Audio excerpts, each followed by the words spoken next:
Hello there guys, and welcome back to another episode of Grassroots to Greatness. How are you today? I hope you're okay. I've got the Liverpool-Villarreal game on in front of me on my little screen thing, and they could be in for a second here. Liverpool's took a deflection and it's gone out for a corner. Coutinho is... Oh, look at Jurgen Klopp busting some moves. What a guy. I'm sorry, you can't even see what I'm talking about. So, yeah, I'm sorry, I'm nervous. I've never recorded a video naked before. What? Hey, only joking. Sorry, back to reality. Premier League, here we are, Everton. Get in. We went up through the playoffs in the last game. Really pleased with that. Today, I would normally do like a transfer roundup thing with the graphic and stuff. But I don't have the time to edit it in, so I'm just going to go through the transfer. So I apologise for that massively, but hey, it's better than nothing, I guess, guys. So without further ado, that's the wrong screen. See, that's how out of practice I am. So without further ado, you can see there's been a lot of ins and outs. On the outside, Chimenti's gone. Medini's gone and Dempsey's gone. Ivan was sold to Marseille for 3.6 million because he was getting on a bit and I wanted to get some money in while I could. Diallo has gone to Legia and Tisserand has gone to Lens. So now to the ins. A few familiar faces, a few bargains, a few risks, but all in all, very... What is this? Why? Thank you. All in all, I'm happy with what we've got. Starting off with Carl Tuck. This is a goalkeeper from Stoke City, and we got him for 600k, which was 625k, which I think was a bargain because he looks a very decent player. Been muted as being a possible star of the future in the past. He's 24 now. Played a few games for Stoke. Never really took off. Runner-up in the Europa League, though. Fair play to that. Won the Capital One Cup.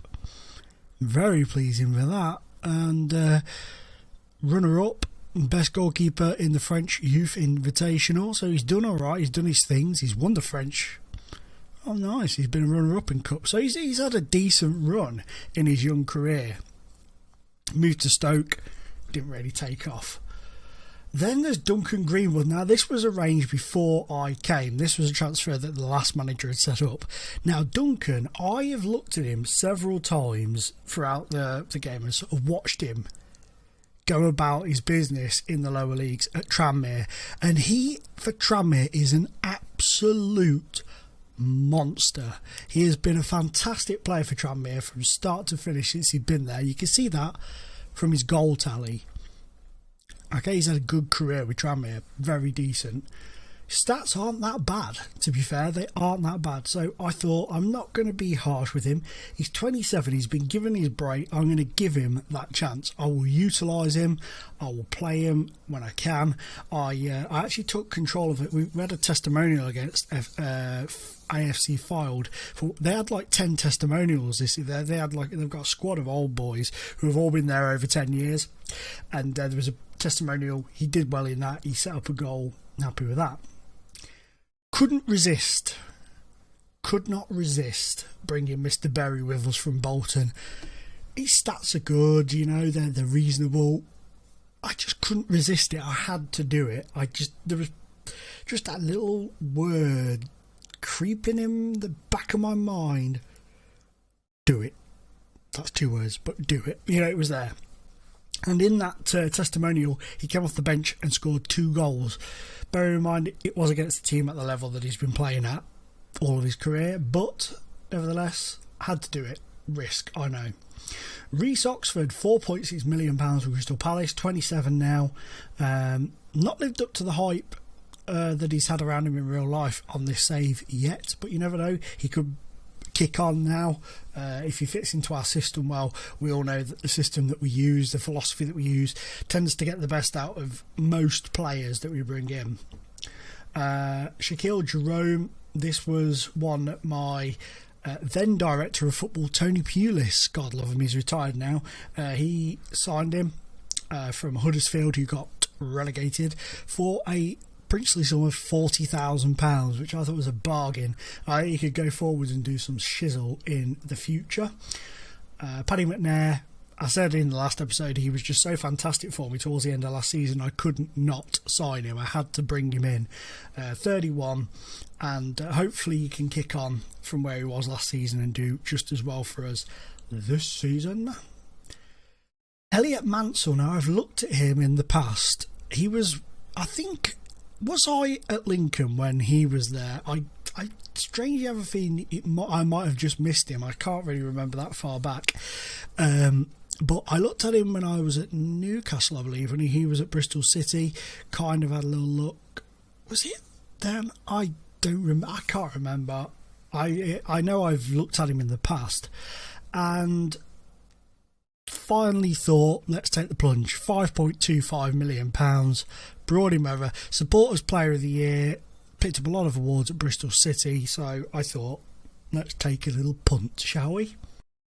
Whew. You wouldn't know. Seamlessly. I just had to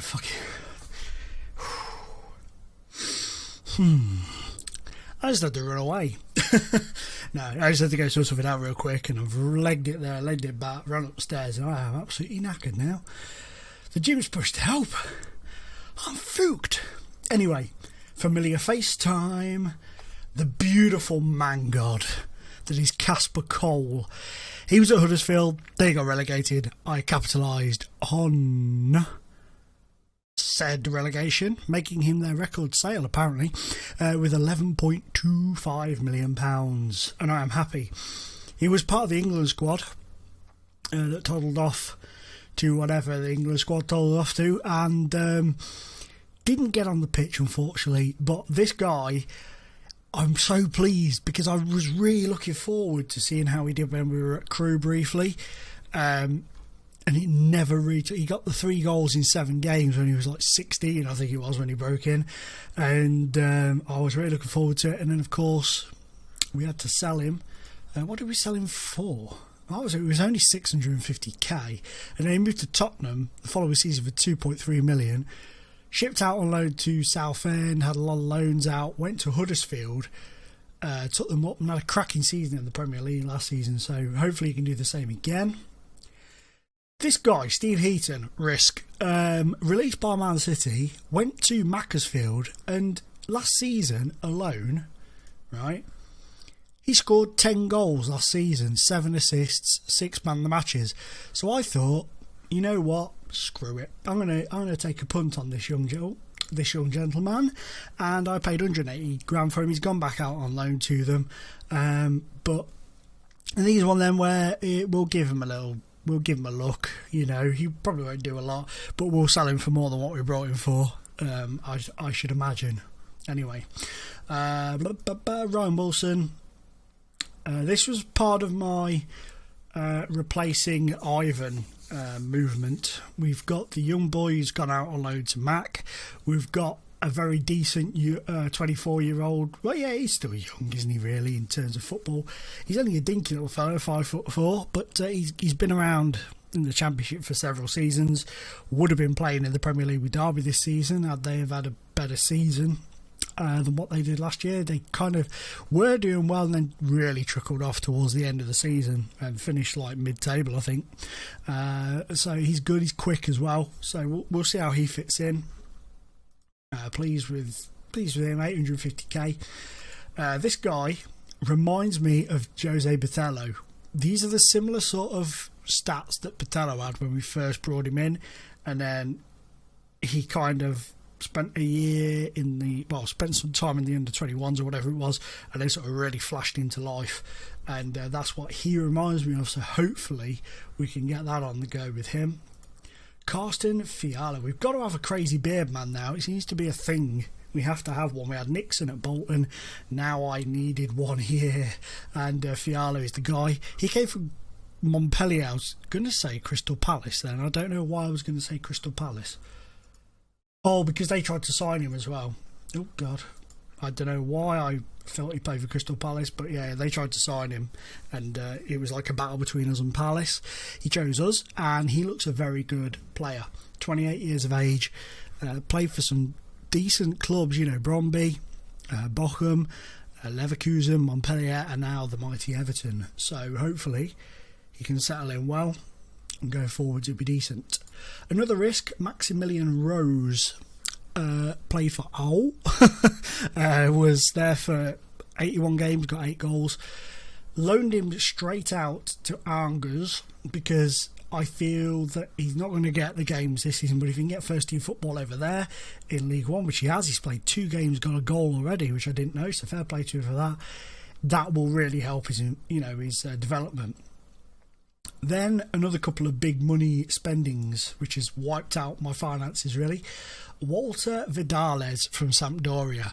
Now, I've come up against him a couple of times when I was at Inter, and he always looked decent, but at the time I didn't have the need for him because we had Apro, who, funnily enough, I released in the summer from Everton because he was like 33, wasn't going to get in the team. So the person who was keeping him out of my team a few years ago is the person that was going to take the right back place but has now been replaced by him, if that makes any sense. So really pleased with him. He looks good. He's still only 25. And then we come to another player that kind of reminds me of the Danilo Botello kind of player, in Samuel Bello, 21 years of age, from Getafe, former Elche player, was at Granada in the early stages of career, and I just think he looks a real decent prospect for the club, and I think going forwards he could really kick on. Hopefully he will keep the temperament of, waiting for his chance, because Anthony Wright's still here on loan. We renewed his loan for the second season, so hopefully we can get him to just be patient and, just go with the flow sort of thing. So, there we are. That is that. I'm sorry, but Berry is going on the bench, and Duncan... No, Greenwood can sit this one out. We've got Hans, we've got Cole, and we've got... if needs to be, Paul Berry, they can play up front there, so happy with that. So that's a decent side. I feel bad that McNair's not in. I'll pop him on the bench. Okay, so that looks a pretty decent deal. I'm happy with that. We've got Wright, Traore, Tran. So really there's only... I say only, there's 4. These guys are the new boys in the first team today. So let's crack on with this. Let's see what we see and do what we do, my friends. This video is probably cracking on a bit now. About 13 minutes. That's not too bad, really. I thought I'd been prattling on a lot longer. Yeah, that's still all fine.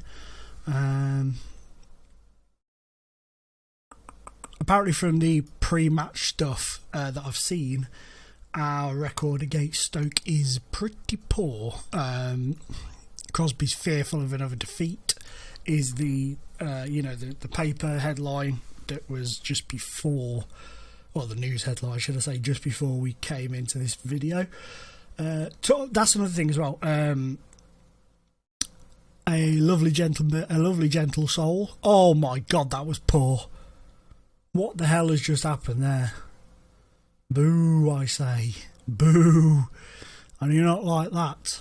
Monday night football. Just talking with yourselves while we wait. What happened here? Okay. That'll come in, yeah. No, they just outsmarted the 2 defenders, really. Goalkeeper just stood and watched it fly by. Never mind.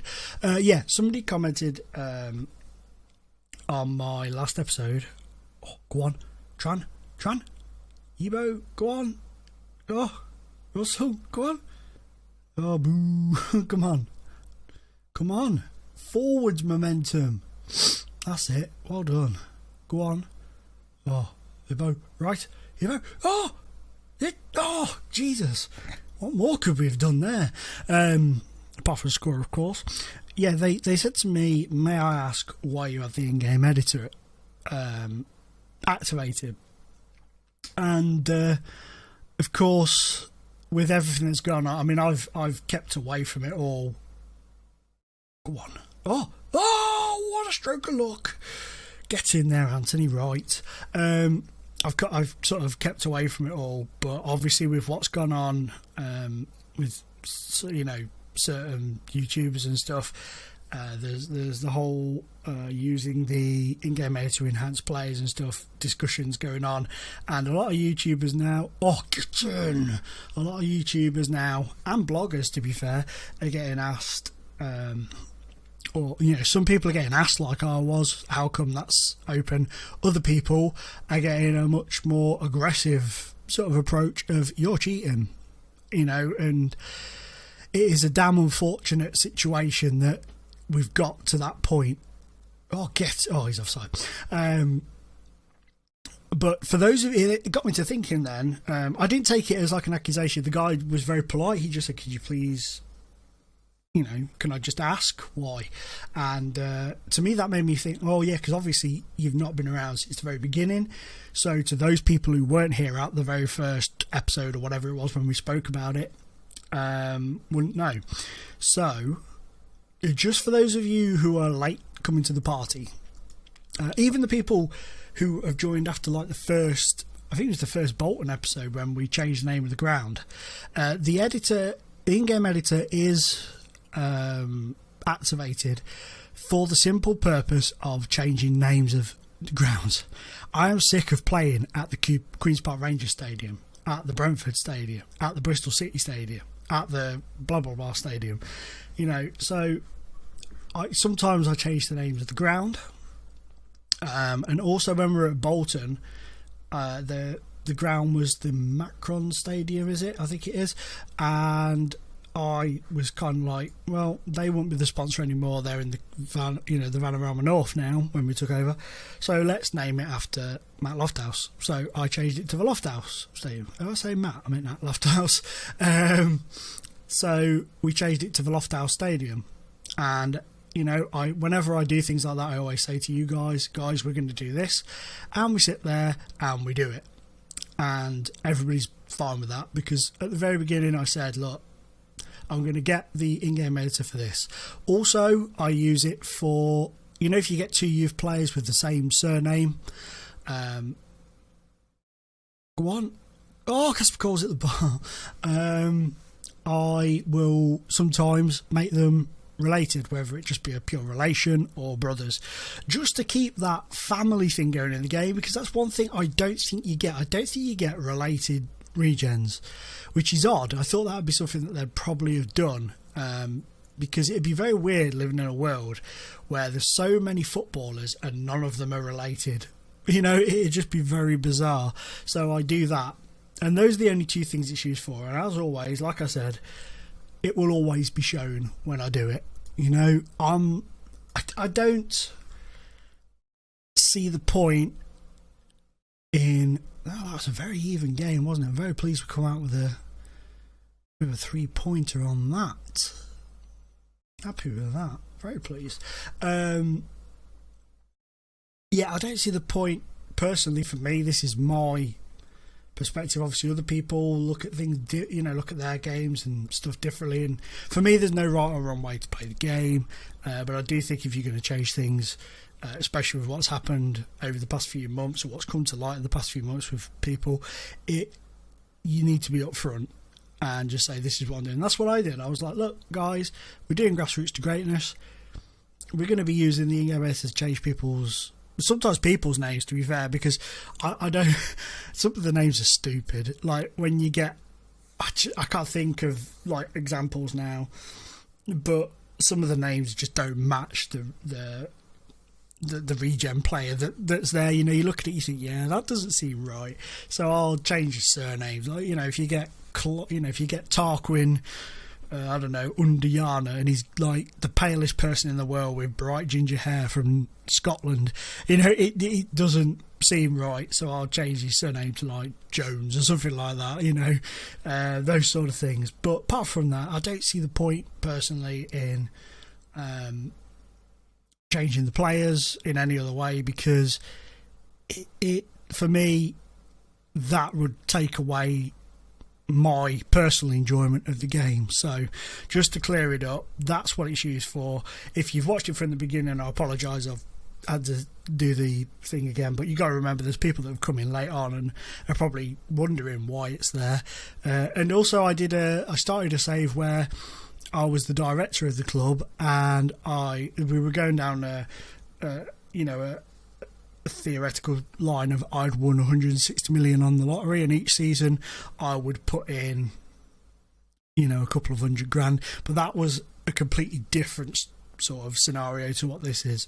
So that was one of the main reasons it was there as well. I can't be arsed switching it on and off all the time, so it's there. But that's all it's used for. I just felt I need to update the newer people just so they knew what it was there for. Some of you will do because you'd have seen the Bolton episode when we changed the name of the ground and stuff, but there were other people who were new to it who probably didn't know that, but now they do. So there you go. I hope that clears any confusion up for anybody. And that's the end of this episode. It's flown by with me babbling on about absolute crap. But anyway, guys, thank you so much for watching. The continued support you show is overwhelmingly wonderful, and I really do appreciate it. And as always, guys, it's been a pleasure being in your face. Bye-bye.